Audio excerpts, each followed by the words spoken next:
in today's talk we are continuing with the quantization of rotational energy. So in the last class we have seen very important expressions like for del square in polar coordinates, first in Cartesian coordinates and then in polar coordinates, which were r, theta and phi.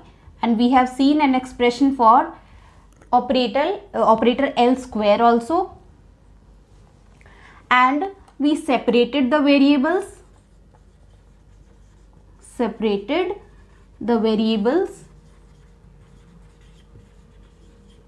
r, theta and phi. We had separated. So we finally got two equations. One was in terms of theta, another was in terms of phi. So we solved the equation for capital phi, and finally the expression for capital phi after normalization.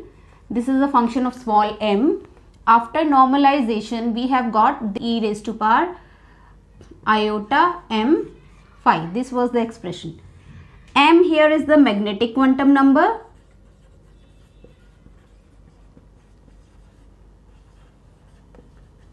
Magnetic quantum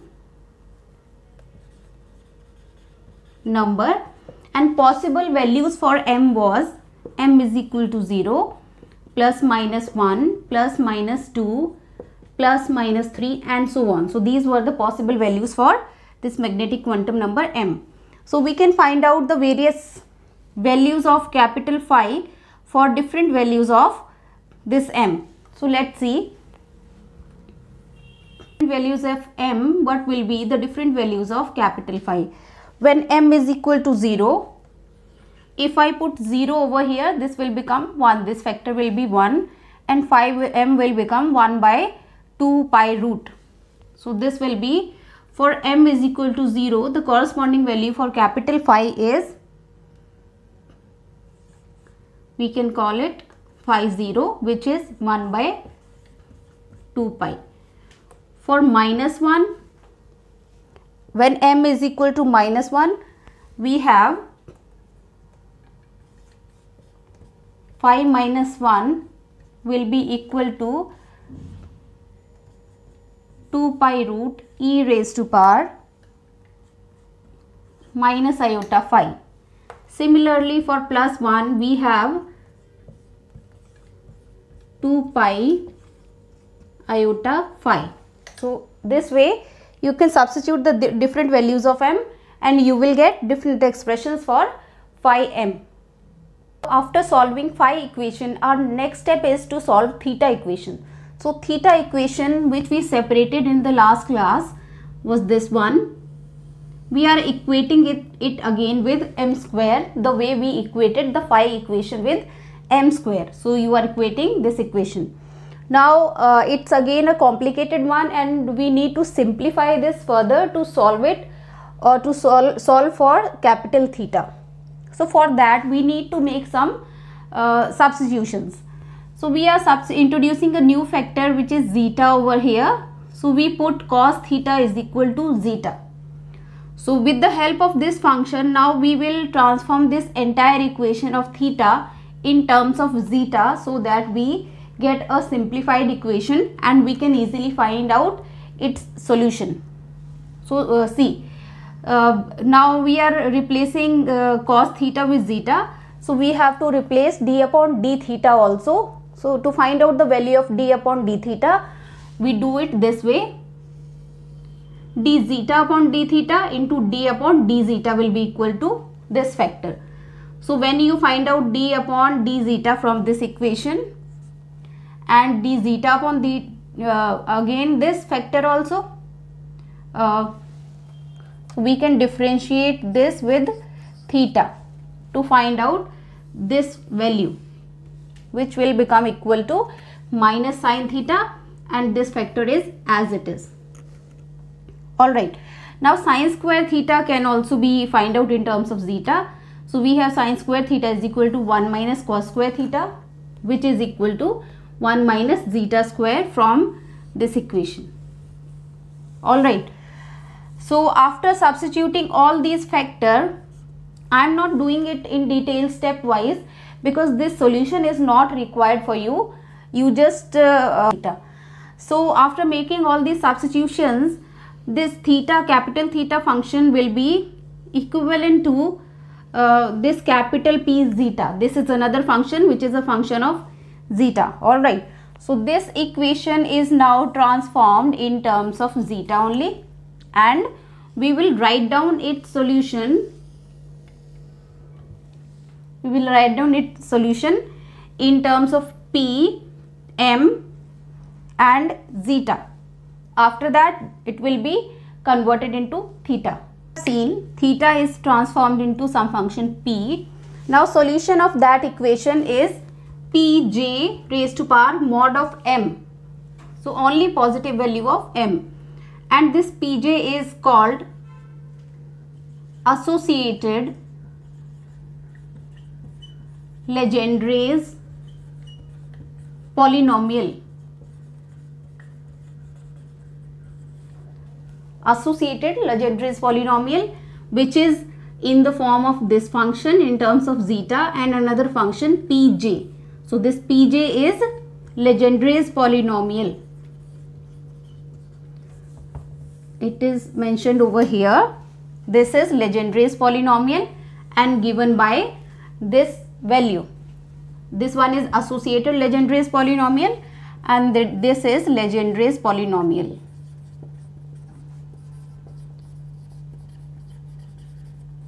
Alright, so two functions. So now in the solution, two constants are appearing. One is J and another one is this M. So M is magnetic quantum number, we have already seen. M is magnetic quantum number and J here is rotational quantum number. Rotational quantum number. So you can note down these two things. All right. So the possible values for J are, see, J is always a positive integer. It has to be positive. Another condition is M should be less than J, because if M is not less than J, this factor will vanish and the entire function will become 0. So M has to be less than J, less than or equal to J. So possible values for J are 0, 1, 2, 3. It's a rotational quantum number. For M we have already seen in phi equation. So values will be 0, plus minus 1, plus minus 2, plus minus 3 and so on. So now let's see what will be the final value of theta after normalization. So finally we have an expression for theta, which is a function of rotational constant J and magnetic quantum number small m. Now here this is the equation for normalization, theta equation. So you can see we have theta star, theta and sine theta. This additional function comes when we convert the Cartesian to polar coordinates. So I will come to that point in our query session. When we solve some problem, I will tell you how we have done this. So this way you will normalize this function and this will be the final expression what you will get. So it's a bit lengthy and complicated one, but you need not remember this expression, because whenever any question is asked in an exam, they provide you this expression. But you must know the possible conditions for this, that the value of M should be less than or equal to J, and how to substitute different values of these constant and how to find out the final expression. So let's see one example. I can say find out the value of theta function for J is equal to 1 and M is equal to 0. The expression for Pj Legendre's polynomial and associated Legendre's polynomial. So the condition is J is equal to 1 and M is equal to 0. So we can substitute these values of M and J first over here in this expression. So if I substitute M0, this will be 0, this factor raised to power 0 and 0 order of differential here. j is 1, so I can say P1. So this becomes 1 and this vanishes. So P, this will be j is 1 and m is 0 will be equal to P1. So I will calculate this P1 from this equation, Legendre's polynomial. So for P1 we have to substitute the value of j1 over here in this equation. So I will have P1 is equal to 1 raised to power 1 by 2 raised to power 1 factorial d1 d zeta square minus 1 raised to power 1. So it will be zeta square minus 1. So we have 1 by 2 over here. Differentiate this, it will become 2 zeta. We have zeta is equal to cos theta. We put this value over here, 2 will be cancelled out, hence P1 is equal to cos theta. Alright, so P1 naught is equal to P1 is equal to cos theta. So from this equation now we have capital theta 1 0 is equal to, this factor is normalization constant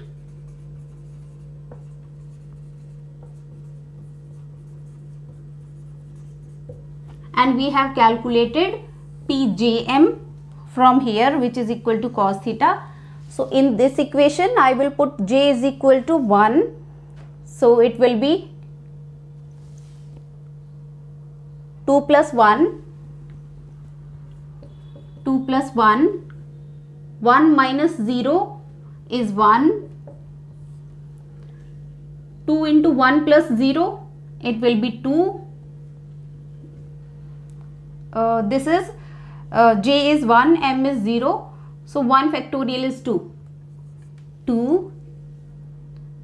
and we have this Pj cos theta. So we can say this capital theta 1 0 is equal to 2 plus 1 3 by 2 cos theta. So this way you can express the values of theta function. We have 1 by 2 over here also. So this will be root of 3 by 2 cos theta. Now, so after solving for theta and phi equations, we have these important expressions. You have to remember these expressions. These are very important in calculating energy. So here energy is the rotational energy which is quantized and depends upon the value of j, rotational constant. So it is given by this expression L square upon 2I, and in terms of j, this is an expression for rotational energy. So you have to remember this expression.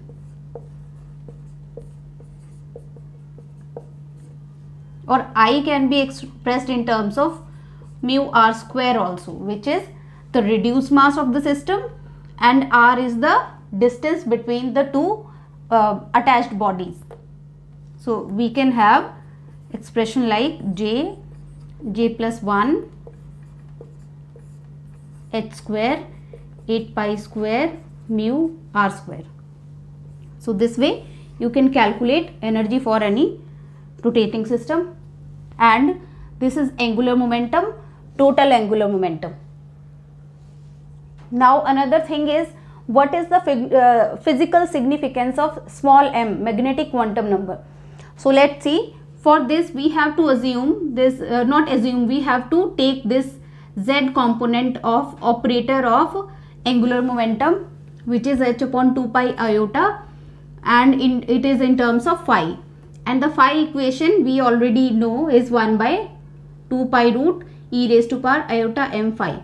When I operate this operator on phi, again this is very important part.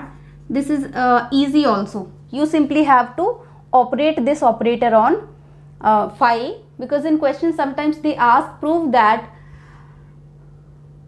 the z component of angular momentum is quantized. So you can prove it this way. You operate this operator on phi, so you will have, see from here,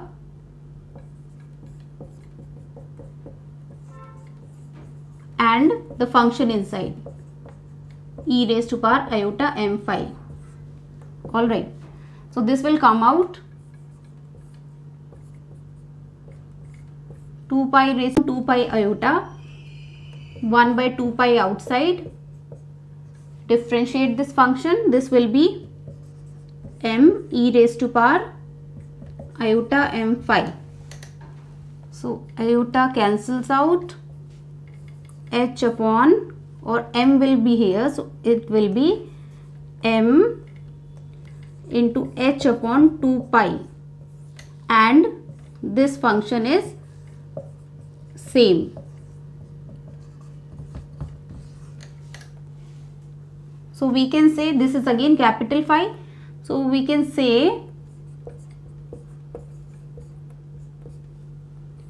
this operator Lz is operating on phi function, and we are getting this constant h upon 2 pi and the phi function as it is.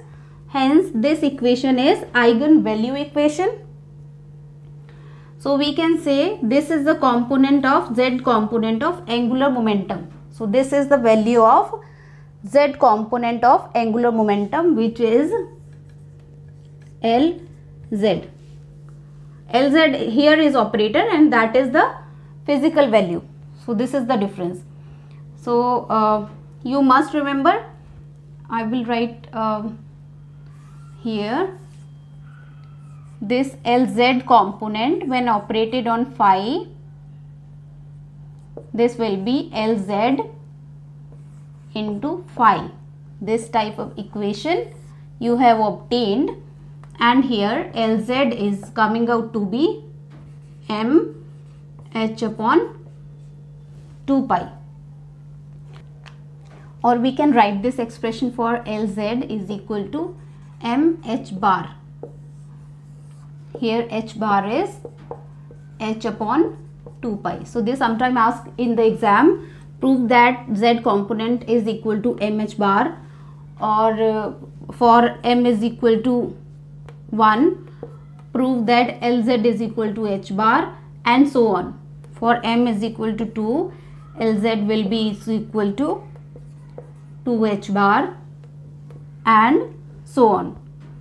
So for different values, it may be plus or minus, whatever is the value you can substitute here.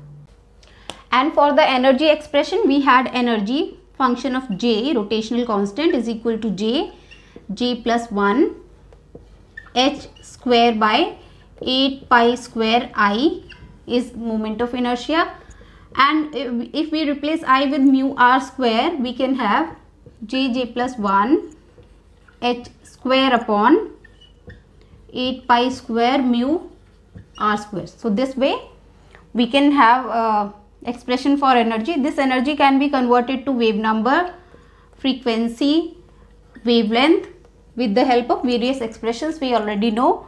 So in this way you can express energy in any of the terms, whatever you like.